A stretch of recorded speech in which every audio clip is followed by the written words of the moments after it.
Dios mostró el gran amor que nos tiene al enviar a Cristo a morir por nosotros cuando todavía éramos pecadores. Entonces, ¿cómo se nos declaró justos a los ojos de Dios por la sangre de Cristo? Con toda la seguridad, Él nos va a salvar de la condenación de Dios. Así que ahora podemos alegrarnos por nuestra nueva y maravillosa relación con Dios, gracias a que nuestro Señor Jesucristo nos hizo amigos de Dios.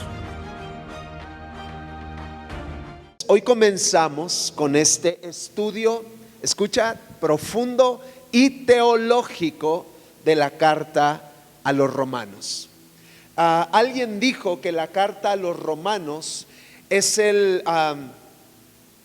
me fue la palabra, es la obra maestra del Evangelio.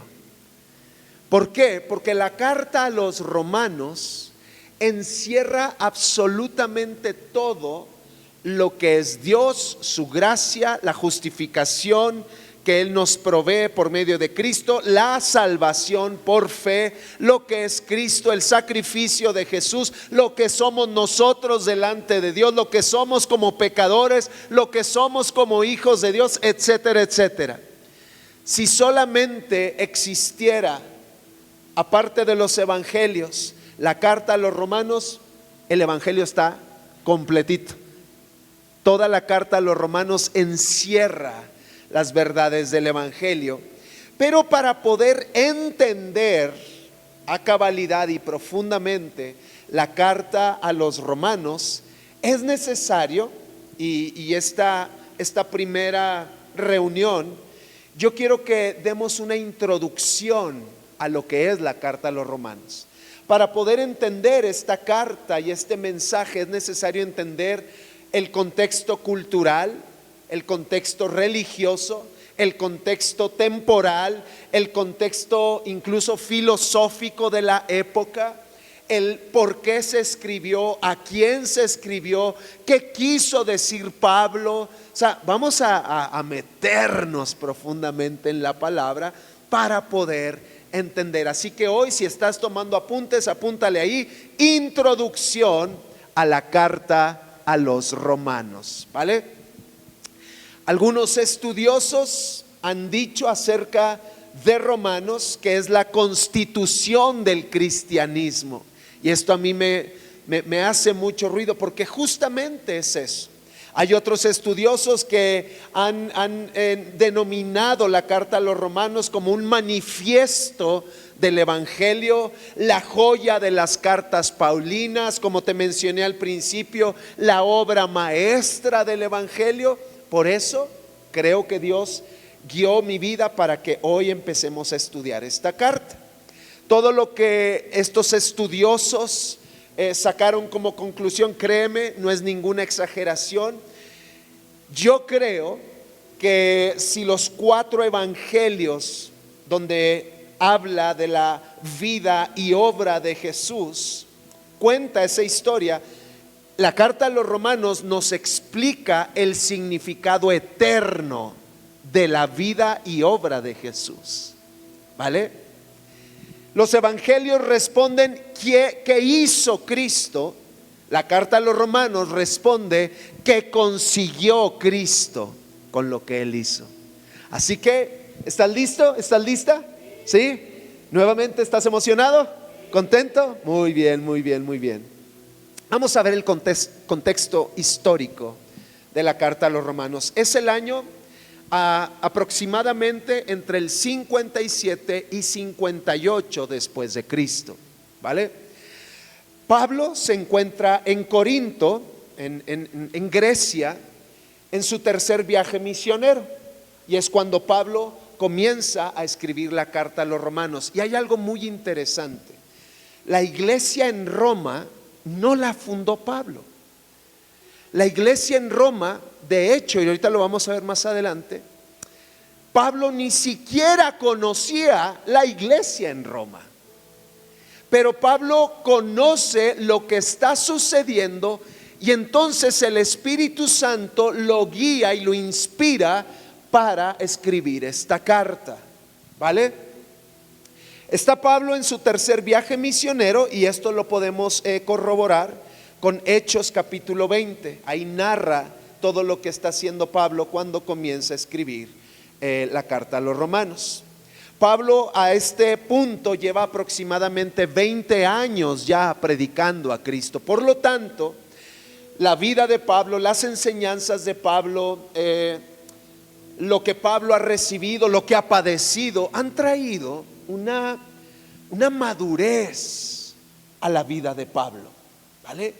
Entonces, desde esa madurez, desde ese entendimiento de quién es Dios, de la obra de Cristo, de la redención, etcétera, etcétera.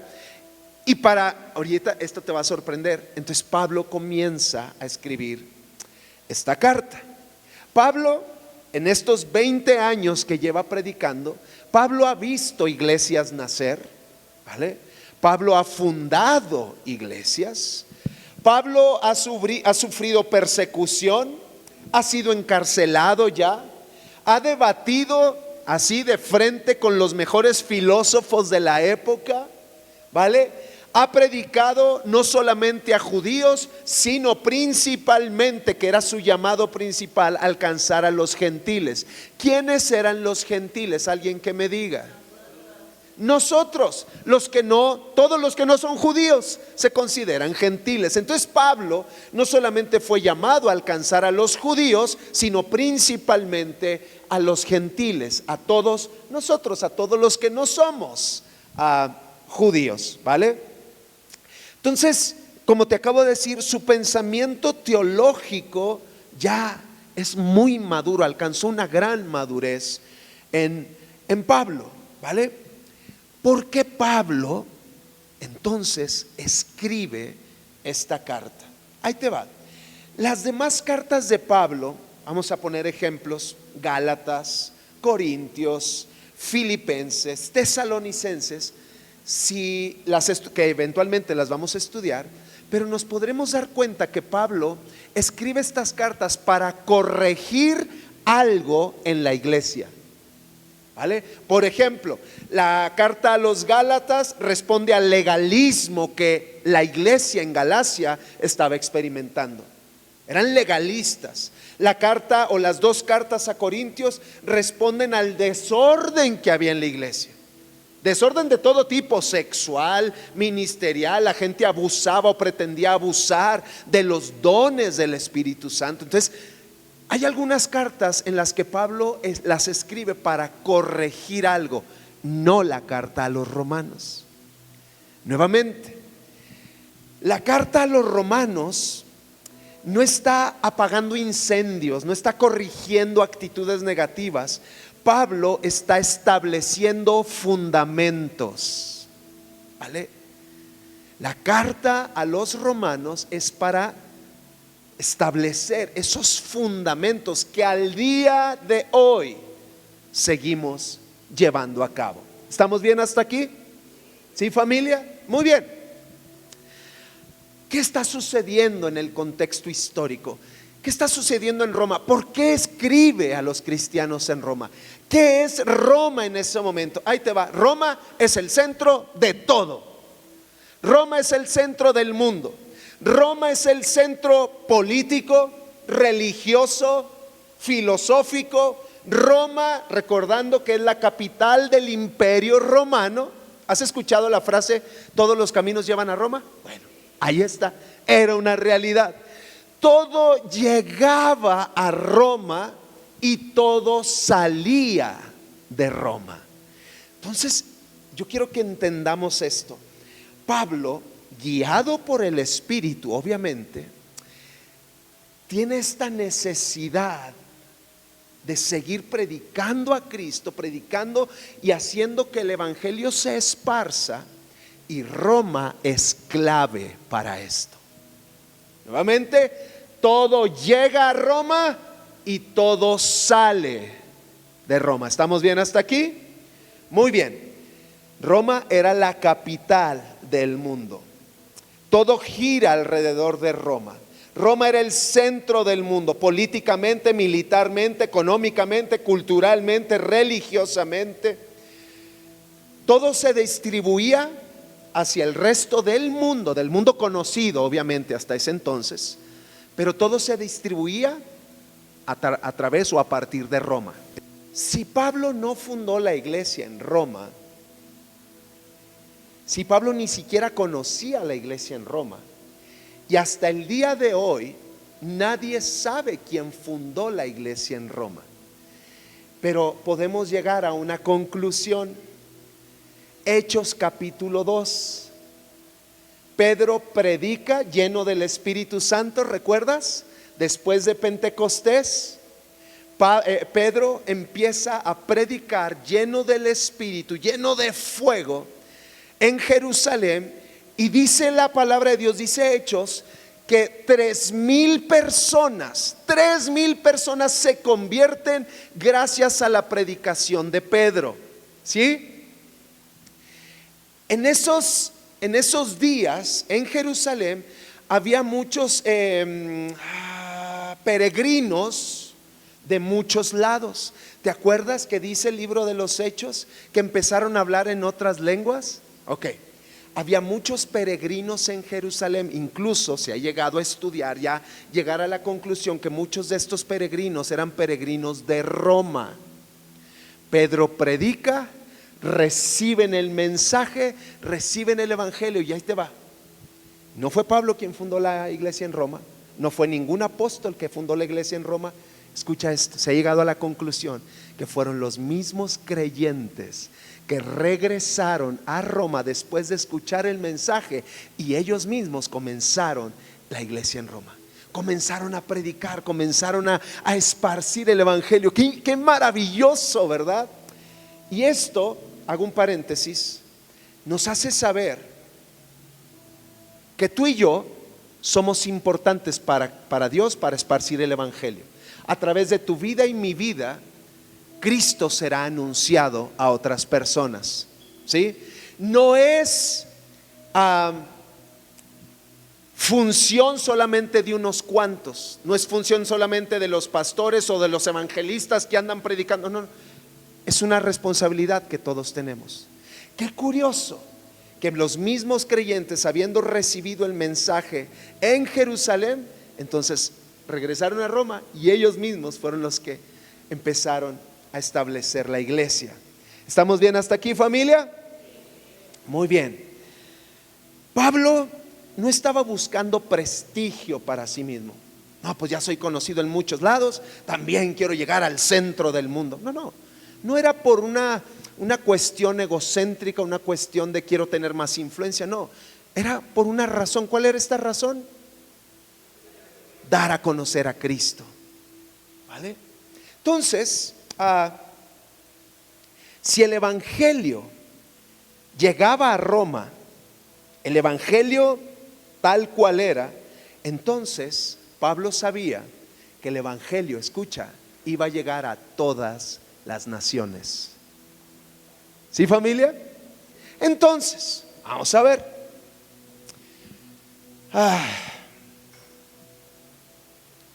Nuevamente se ha llegado al estudio y a la conclusión de que las mismas personas que recibieron el mensaje comenzaron muy probablemente pequeñas comunidades cristianas, y ahí nace como tal la iglesia en Roma. Al mismo tiempo de que esto está sucediendo, hay muchas tensiones entre judíos y gentiles. Recuerda, el evangelio no solamente era para los judíos, sino también para los gentiles. Pero como somos expertos hasta el día de hoy en cuestionar y decir por qué él sí, yo no, por qué yo sí, él no, la misma tensión existía en ese momento entre judíos y cristianos. Ahí te va. Aquí hay una de las claves más importantes para poder entender la carta a los romanos.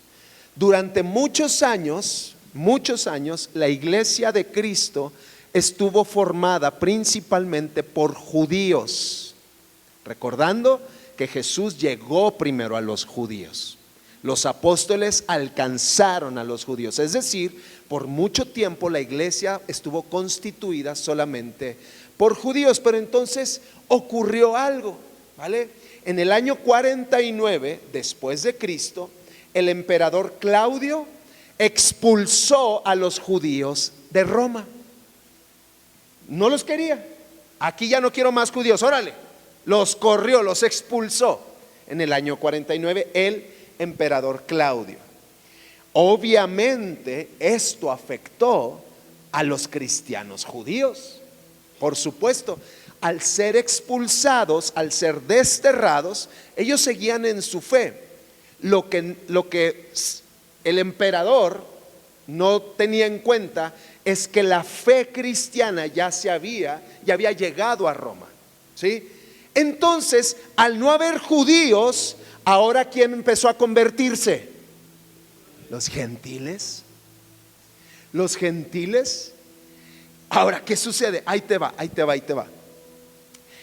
Durante muchos años o varios años, la iglesia quedó prácticamente en manos de creyentes gentiles que no tenían los fundamentos, las costumbres judías. Y ahí te va, que muchas de ellas iban totalmente en contra de las enseñanzas y raíces judías. ¿Qué sucede? Cuando esta expulsión se levanta, cuando los judíos pueden regresar a Roma, se encontraron con algo muy choqueante para ellos, muy contradictorio, y era que ahora los cristianos gentiles no seguían las prácticas de los cristianos judíos. ¿Qué sucede entonces? Se crea tensión. ¿Por qué no hacen esto? ¿Por qué no se circuncidan? ¿Por qué estos cristianos no siguen la ley judía? Empieza a haber broncas, ¿vale? No tanto de doctrinas cristianas, sino de raíces entre judíos y gentiles. ¿Sí, familia? ¿Estamos bien hasta aquí? Ok. Los cristianos gentiles, los que no eran judíos, habían cambiado las costumbres, el liderazgo, las prácticas, la cultura eclesiástica como tal. Y entonces, nuevamente, surgieron los conflictos y comenzaron a preguntarse: ¿es necesario que un gentil guarde la ley judía? ¿Es necesario circuncidarse? ¿Qué lugar ocupa Israel ahora en todo esto? ¿Quién es realmente el pueblo de Dios? Una pregunta muy, muy importante en ese tiempo. ¿Quién es el pueblo de Dios? Si por siglos nos han dicho que nosotros judíos, el pueblo escogido de Dios, somos el pueblo de Dios, y ahora vienen estos a decir que ellos también. Entonces, ¿te puedes imaginar? ¿Sí? Ok, ¿estamos bien? ¿Está quedando claro? ¿Entendible? Ok, perfecto. Entonces, por eso, Pablo dedica mucha o gran parte de esta carta a los romanos a hablar de la ley, a hablar de Abraham, a hablar de la fe, a hablar de la gracia, a hablar de Israel y a hablar de los gentiles. Pablo dedica mucho a hablar acerca de eso. Muy bien. ¿A quién específicamente iba dirigida la carta de Pablo? Ahí te va. A grandes rasgos, Pablo le escribe esta carta a una iglesia muy, muy diversa, ¿vale? Los romanos, los cristianos en Roma eran personas, o se reunían y eran muy distintos unos de otros. Había judíos profundamente conocedores del Antiguo Testamento, de la ley, de las costumbres, de las fiestas judías. Ahí había también de estos. Había gentiles convertidos que venían del paganismo, ¿vale? Había esclavos, había gente libre, había gente importante y de influencia, había sirvientes, había comerciantes, había soldados, había funcionarios, había personas con diferentes extractos económicos y culturales. Es decir, había de chile dulce, ¿cómo se dice? Eso. Había de todo en la iglesia, en los creyentes en Roma. Como si la iglesia reflejara el imperio en sí. Recordando que el imperio romano era un imperio diverso. Todo llegaba y todo salía, es decir, había diferentes culturas, etcétera, etcétera. Y la iglesia reflejaba eso también, ¿vale?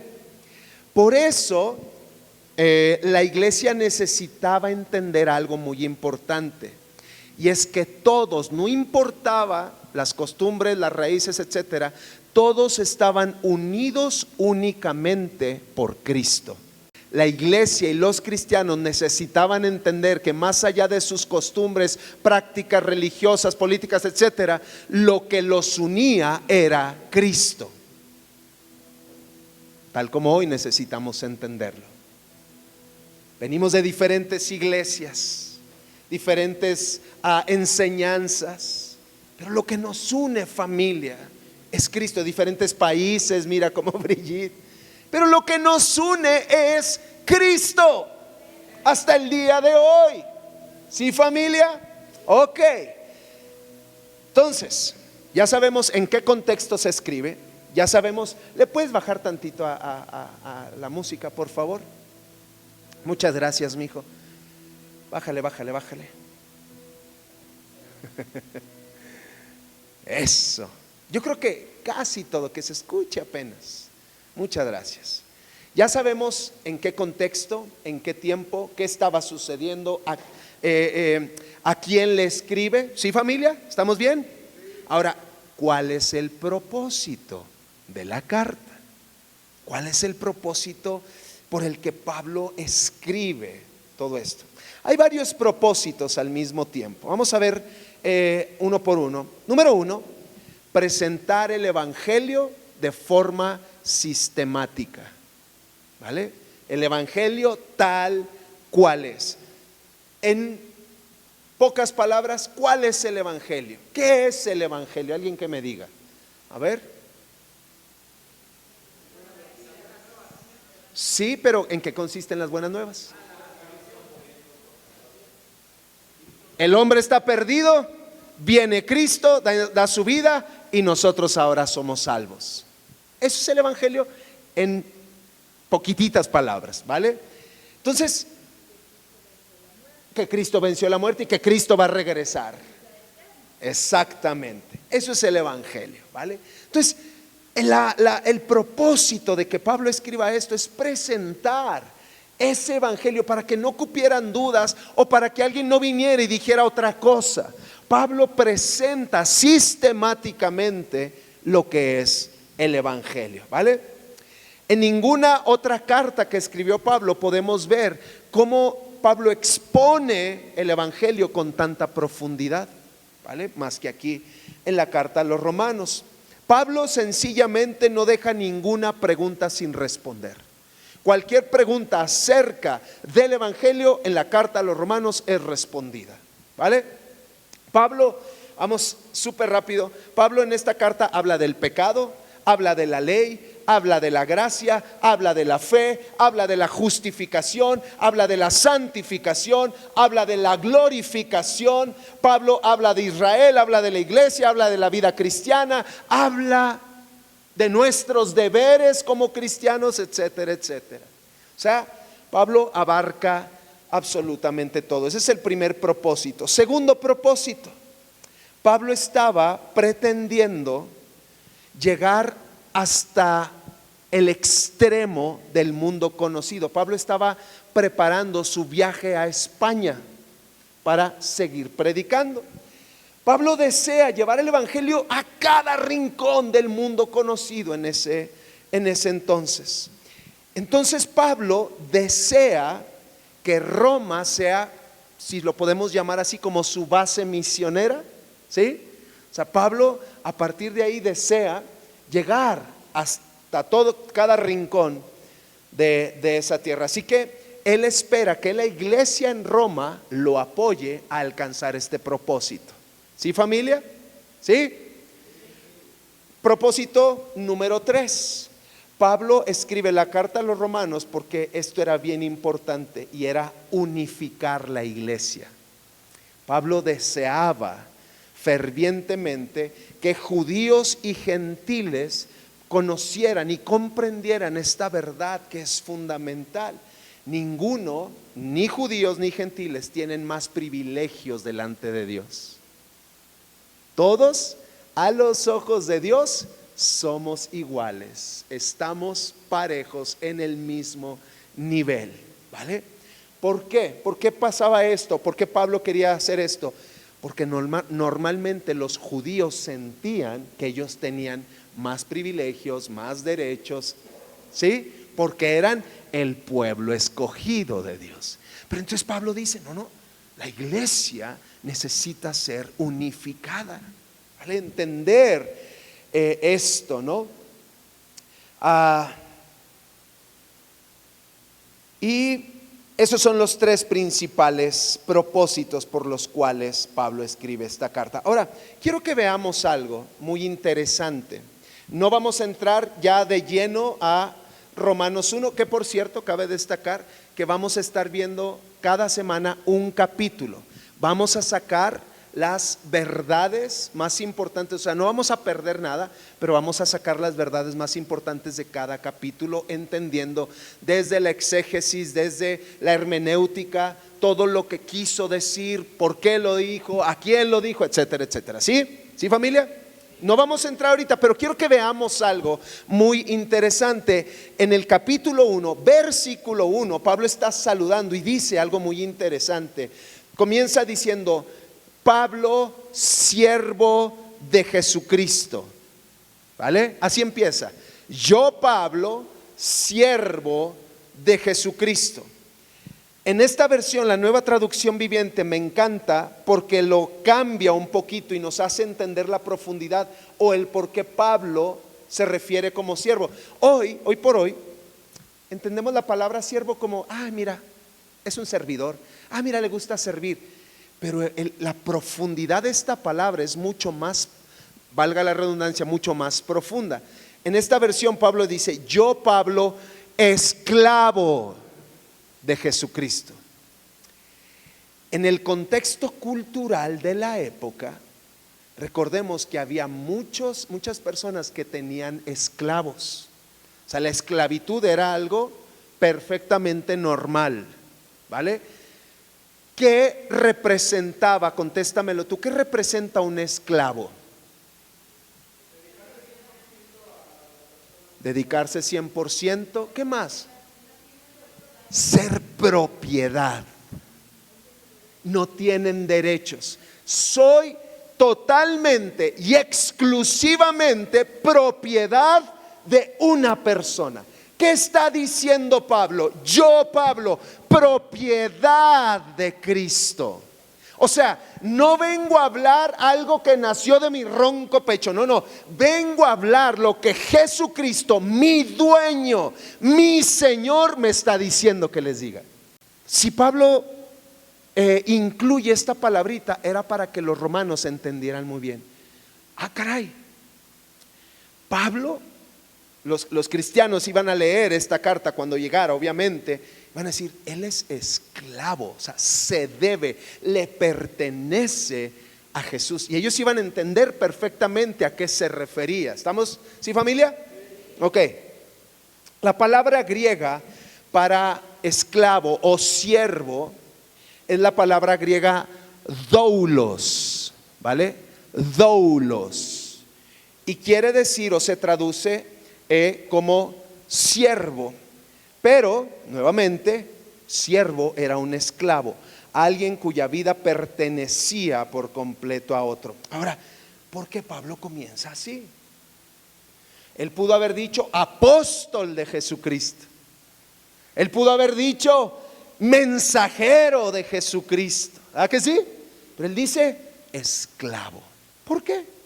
Porque antes de presentarse como apóstol, esto si estás apuntando, apunta esto. Porque antes de presentarse como apóstol, se presenta como alguien que no se pertenece a sí mismo.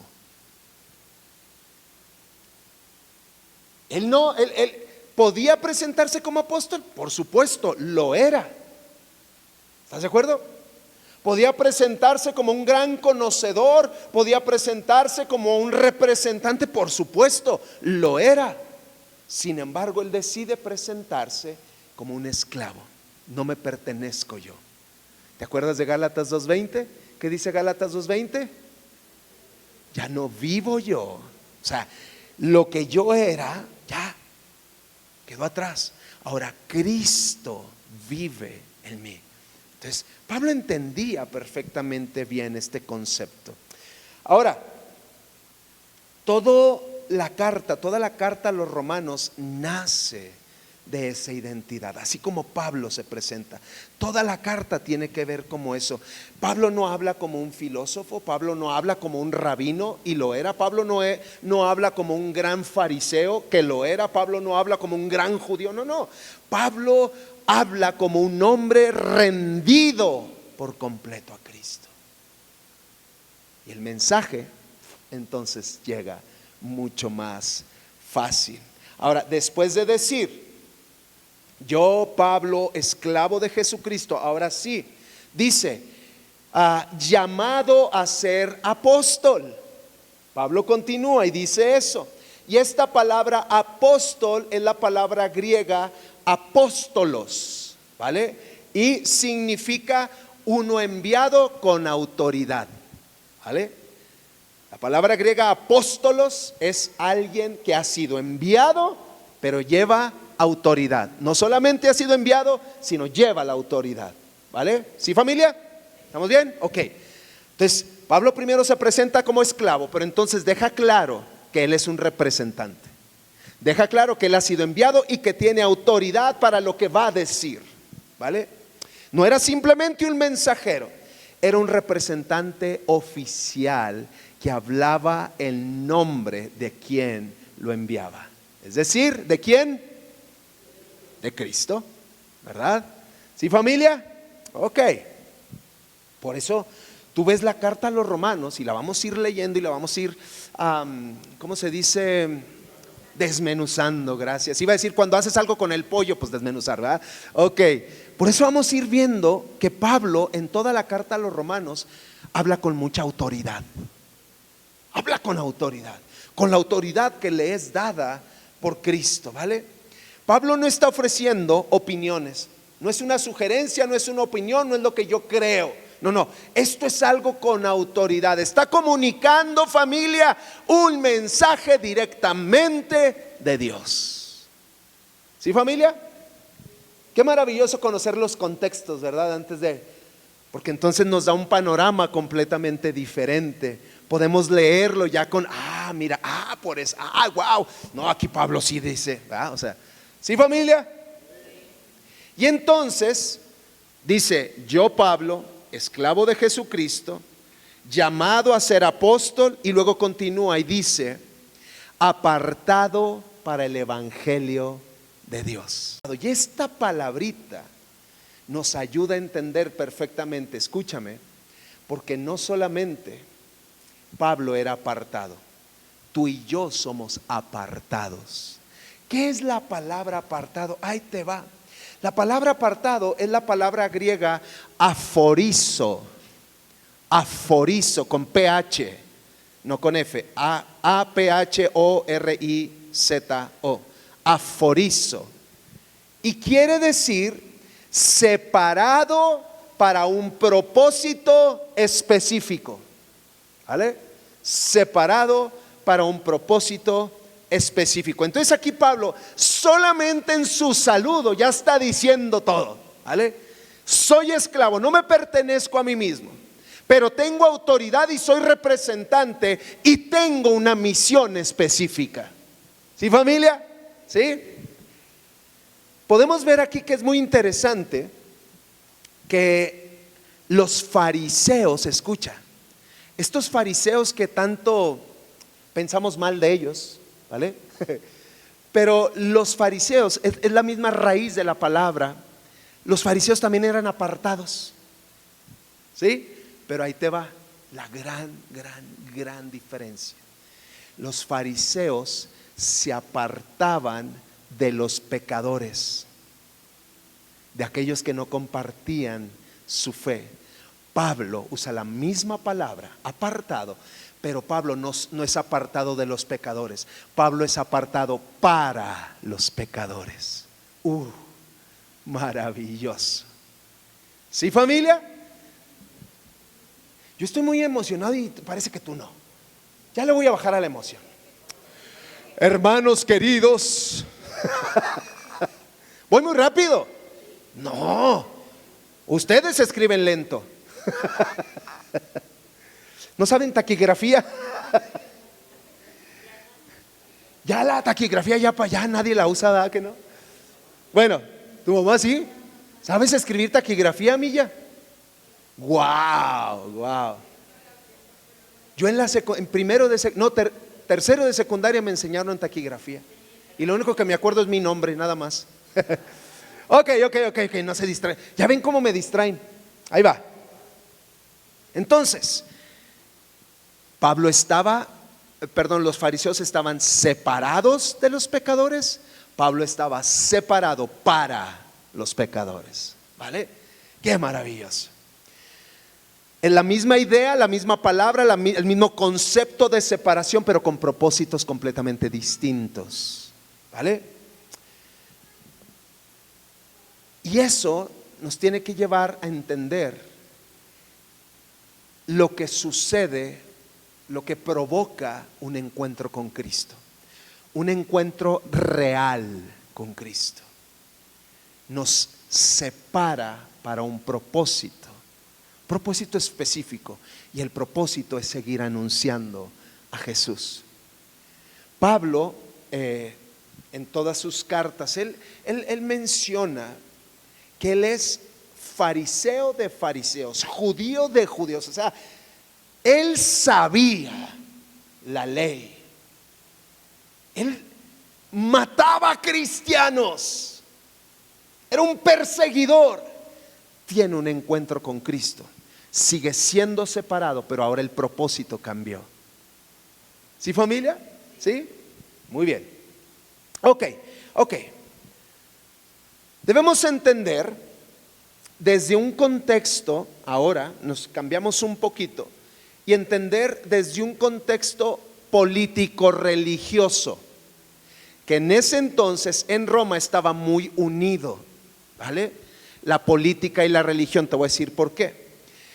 Porque Roma como tal, ahí te va, ofrecía paz, ofrecía seguridad, ofrecía prosperidad. Si tú eras romano, wow, eres de la élite, ¿vale?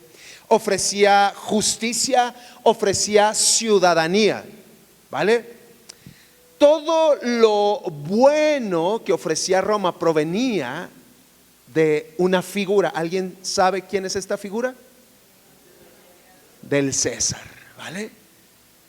Todo provenía. Por lo tanto, aunque eran situaciones o un contexto político, se unía con la religión. ¿Por qué? Porque el César era adorado como Señor. Había templos dedicados al César, ¿vale? Se ofrecían, ¿cómo se llama? No sacrificios, pero sí tributos, etcétera, ¿no? En los templos dedicados a él. O sea, se veía, o la imagen del César era considerada una deidad, ¿vale? Entonces, no podemos separar en este contexto lo político de lo religioso, porque lo que ofrecía el imperio estaba completamente relacionado con la figura del César, que era considerado como el Señor, ¿vale? Aquí me voy a adelantar muchísimo, ¿vale? Pero quiero mencionarte algo. Cuando Pablo habla, y aquí hubo una controversia, no voy a mencionarlo, pero cuando Pablo dice, todo aquel que cree en su corazón y confiesa con su boca que Jesucristo es el Señor, que está en Romanos, será salvo. ¿Lo has leído? ¿Lo has escuchado? Pablo aquí, en este versículo, y es un paréntesis nada más, está diciéndole al César, tú no eres Señor. Y todo aquel que diga, que crea en su corazón y que diga, que confiese con su boca, te le estás poniendo al tú por tú al que era considerado como Señor. Era una afrenta. Pero me encanta porque Pablo también dice: no me avergüenzo del evangelio. ¿Por qué? Porque es el poder de Dios que nos salva. O sea, le está diciendo: mira, tú mucha imagen, mucho templo, pero tú no salvas. Tú no eres el Señor. Cristo es el Señor y Él es quien nos salva. Uy, ¿te imaginas lo que Pablo está haciendo? No se está metiendo con una figurita. Roma es el centro del mundo y le está diciendo a la figura principal: tú nos salvas. El emperador, nuevamente, solo para que quede muy claro, el emperador César era visto como Salvador, como Señor, como Hijo de Dios y como portador de buenas noticias. Es decir, la palabra evangelio como tal no se inventó cuando Cristo vino a este mundo. No, la palabra evangelio ya se usaba. Evangelio, que es la palabra griega evangelio, así se escribe, quiere decir buenas noticias. Es decir, cuando el ejército romano ganaba una victoria, iba un mensajero con el evangelio, con las buenas noticias para el emperador. La palabra evangelio, es decir, la figura del César también era visto como portador de buenas noticias. ¿Sí? Por eso, nuevamente, cuando Pablo declara todo lo que declaró, era aventarle en la cara: tus buenas noticias no son nada comparadas con las buenas noticias de Jesucristo. Era una afrenta, ¿vale? Ok. ¿Estamos bien hasta aquí? Muy bien. Ahí te va. Esto ya te lo mencioné. No sabes cómo lo estudié para dejarlo lo más claro posible. Yo estoy aprendiendo muchísimo. Porque a ver, yo he leído Romanos, he estudiado Romanos, pero entender todo lo que encierra es fascinante. ¿Vale? Ok. César, la figura del César, la figura del emperador, era también considerado o llamado Señor. Solo para que quede claro, en muchas monedas romanas venía una inscripción: César es Señor. ¿Sí? La palabra, a veces ponían la palabra Dominus, que es una palabra en latín. Dominus, como Él es el Señor, Él es el que domina. ¿Vale?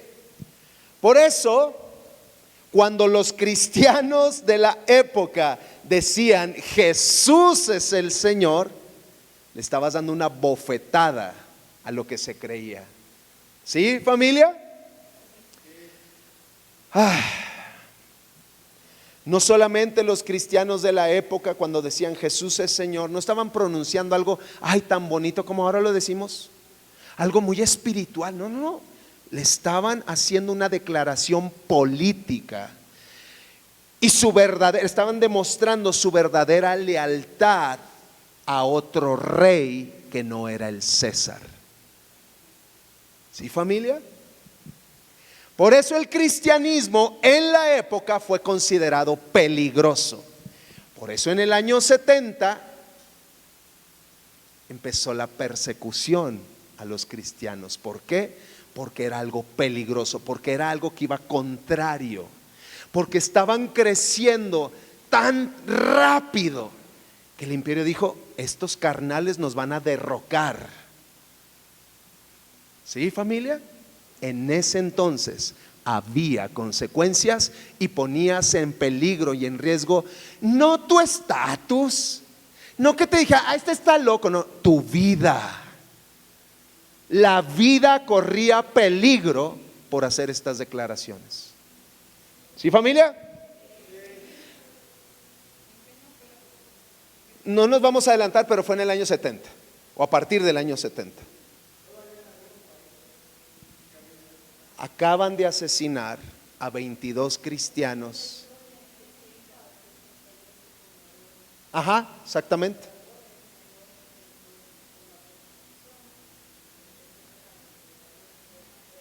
Recordando que Nerón fue un de lo peor, ¿vale? Estaba loco, era un hombre completamente poseído por, sabrá Dios qué, ¿verdad? Fue un hombre malvado, ¿ok? Y que persiguió a los cristianos. Ahora, en enero tuvimos la oportunidad, en el viaje que hicimos, fuimos a Roma. Y es precioso ver el Coliseo. Ay, qué bonito. Ay, mira la foto. Pero en ese lugar corrió sangre valiosa por cristianos que no negaron a Cristo. En ese lugar, cuando yo estaba ahí, decía, ¿cuánta sangre corrió aquí? ¿Cuánta sangre por darle gusto a un endemoniado emperador? Era todo el circo y todo lo que hacían. Ahora se ve muy precioso y como algo histórico. Ay, sí, qué bonito. Pero ahí se cometieron cosas innombrables. ¿Sí, familia? El nombre de Cristo. ¿Sí, familia? ¿Estamos bien hasta aquí? Nos queda un ratito nada más, que rápido corre el tiempo. Roma en ese entonces, entendiendo también este punto político religioso, a Roma en ese entonces le importaba más que cualquier cosa, le importaba una cosa, y era el honor. ¿Vale? Era el honor, la supremacía, el sentirse yo soy romano, ¿vale? Le importaba el honor. Es decir, el mundo romano funcionaba bajo una cultura de honor y de vergüenza. Todo lo que no tenía honor era causa de vergüenza. ¿Sí, familia? Lo peor que podía sucederle a una persona era ser avergonzada públicamente. Era lo peor, ¿vale? Entonces Pablo, lo que te mencioné ahorita, escribe con toda la valentía: no me avergüenzo del evangelio. ¿Por qué? Porque para muchos filósofos, para muchas personas de influencia en la época, el cristianismo era una locura, era algo absurdo, era algo vergonzoso. ¿Tú crees en esas tonterías? No, qué bárbaro, eres de lo peor que crees esas patrañas. Todavía, ¿verdad? Todavía, no a costo de la vida, pero sí, ¿verdad?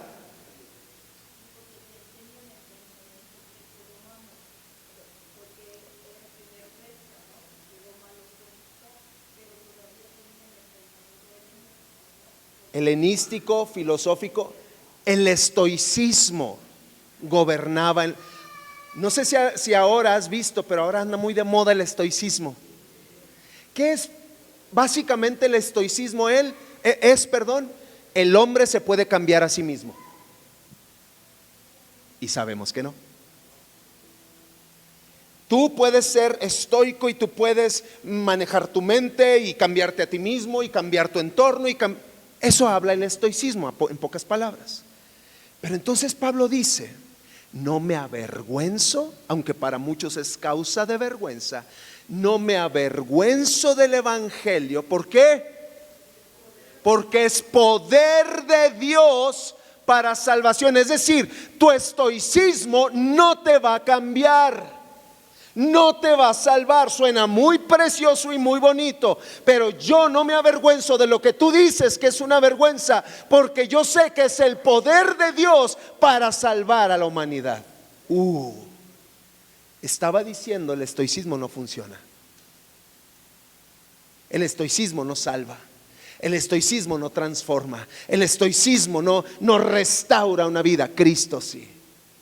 Nuevamente, Pablo haciendo frente a una cultura que estaba arraigada. ¿Sí me explico? O sea, Pablo, un hombre sumamente valiente, ¿vale? El evangelio, solo para que quede claro, el evangelio era ridículo para los filósofos, era debilidad para los militares, porque ¿qué dice el evangelio? perdona. Pon la otra mejilla. Entonces era debilidad para los militares. Era escandaloso para los judíos, porque los judíos y hasta el día de hoy siguen esperando al Mesías. Era escandaloso, era insignificante para los ricos. Los ricos que pensaban que por su riqueza lo tenían todo. Pensar en este mensaje era absurdo, era ridículo. Pero Pablo dice: yo no siento vergüenza, porque es el poder de Dios. Qué maravilloso. ¿Vale? ¿Estamos bien hasta aquí? ¿Le paramos o le seguimos? Ok.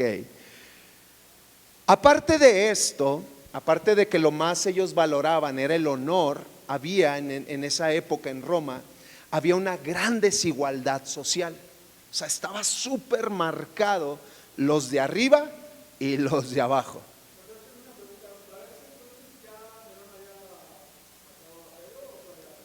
Estamos hablando aquí en el contexto en el cual se escribe la carta a los romanos, entre 57 y 58, y no, todavía no.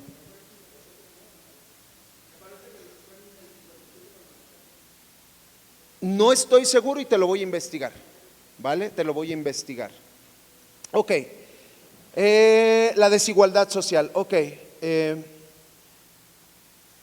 Se calcula que un tercio de toda la población, que aproximadamente leí, aproximadamente en ese entonces había 1.200.000 personas en Roma, es decir, había muchísima gente, pero un tercio, es decir, 400.000 personas eran esclavos. O sea, la gente o las familias no tenían un esclavo, tenían varios. ¿Sí me explico? Entonces, era una gran desigualdad. Ahora, imaginar tan solo, hablando ya de la iglesia o de los creyentes en Roma, hablando de la igualdad, pues era bien complicado pensar que en una misma reunión había un gran influyente, rico, y enseguida un esclavo o alguien que no era nada comparado con él. No sé si me explico. Ahí mismo podía haber un senador romano que había creído en Jesús, pero al mismo tiempo al otro lado un trabajador que trabajaba en su propia casa. Y la verdad del evangelio era para todos igual. Entonces podemos ver aquí, familia, cómo esto era sumamente, para la época, era revolucionario. ¿Cómo me voy a mezclar con alguien que yo considero y me han enseñado que es inferior a mí?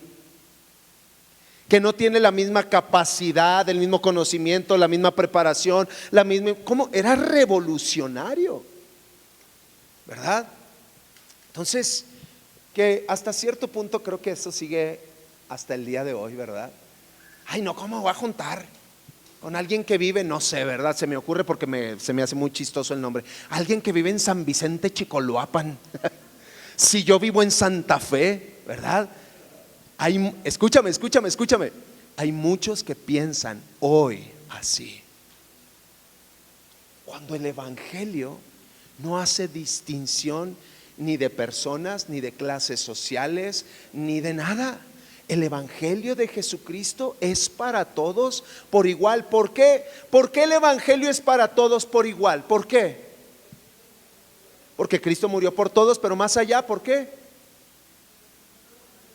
Porque todos lo necesitamos. Pero más allá de eso, o sea, más allá de quién soy, lo que tengo, lo que he logrado, todos necesitamos a Cristo. El vagabundo necesita a Cristo, pero Carlos Slim necesita a Cristo. Por eso el evangelio es para todos. En esa época era una idea completamente revolucionaria, ¿vale? Ok. ¿Por qué Romanos, la carta a los Romanos, ya vamos a terminar? ¿Por qué la carta a los Romanos insiste tanto en la unidad? Por esta misma razón. Porque la iglesia en ese entonces, escucha, esto es muy interesante, estaba logrando lo que en toda su historia el imperio no había logrado, que era unificar tanto a ricos como a pobres, tanto a importantes como, ¿sí me explico? Entonces, por eso Pablo habla tanto de la unidad en esta carta. Y por último, ahí te va. En Roma, los grandes o las personas importantes, los ricos, los influyentes, había algo que se llamaba el patronazgo. Es decir, yo como rico, influyente y poderoso voy a proteger al débil y le voy a dar, lo voy a mantener. Pero eso no lo hacía por su buen corazón o por su generosidad, lo hacía porque iba a obtener favor de Roma. No sé si me explico. Iba a obtener algo a cambio, iba a obtener más influencia, la gente lo iba a ver, ay, qué bueno es este. Entonces, llevó a cabo el patronazgo para obtener algo a cambio. ¿Sí, familia? Por eso entonces, ellos lo hacían a cambio de honor, de influencia, de favores, de lealtad. Era muy difícil, era prácticamente imposible que alguien recibiera algo gratis. Yo te doy algo, pero me debes. Yo te ayudo, pero estás en deuda conmigo. ¿Sí, familia? Entonces llega Pablo y habla de algo totalmente fuera de la comprensión, y habla de la gracia. ¿Qué es la gracia? ¿Qué es la gracia? Algo inmerecido. Te voy a dar y no me debes nada. Que fue lo que hizo Dios con nosotros. Expresó su gracia a pecadores completamente inmerecedores, completamente ajenos, completamente apartados, que nunca íbamos a poder pagarle, pero nos da a Jesús como un acto de gracia. Y nuevamente es algo completamente revolucionario para la época, ¿vale? La palabra gracia en griego es la palabra charis. Esto lo descubrí y me pareció fascinante, porque hay personas que se llaman charis y me gustó mucho. Y quiere decir, obviamente, mucho más que favor. Significa un regalo inmerecido. Pero aquí es donde entra el contraste, ¿vale? Todo regalo que un romano daba, llevaba una obligación social. Pero con Dios, la gracia, número uno, no puede comprarse. La gracia no puede devolverse, no puede pagarse. Solamente, escribe esto, la gracia solamente puede recibirse. Uy, qué hermoso. La gracia solamente puede recibirse, y nuevamente eso era completamente revolucionario. Porque una carta, con esto terminamos. En ese entonces, evidentemente no había periódicos, no había Facebook, no había internet, no había televisión, no había radio. Tú querías emitir un mensaje y escribías una carta, ¿vale? ¿Por qué una carta?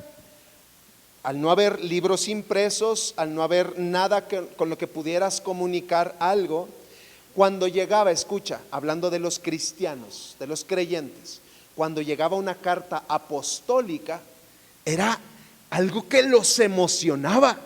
Nos escribió Pablo, y todos se reunían para escuchar al que leía la carta. Recordando algo muy importante, la carta no estaba dividida en capítulos, versículos, era algo que se leía de corrido. Y si tú lees de corrido la carta a los romanos, te va a llevar varias horas de corrido. ¿Puedes imaginarte? O sea, cuando esa carta llegó, hubo alguien que se emocionó tanto, se reunieron todos y empezó a leer de corridito todo. Una reunión de horas escuchando lo que el apóstol les mandaba decir. Retomando lo que dije casi al principio, Pablo no estaba enviando esa carta para corregir algo, sino para establecer fundamentos correctos en la vida de estos creyentes.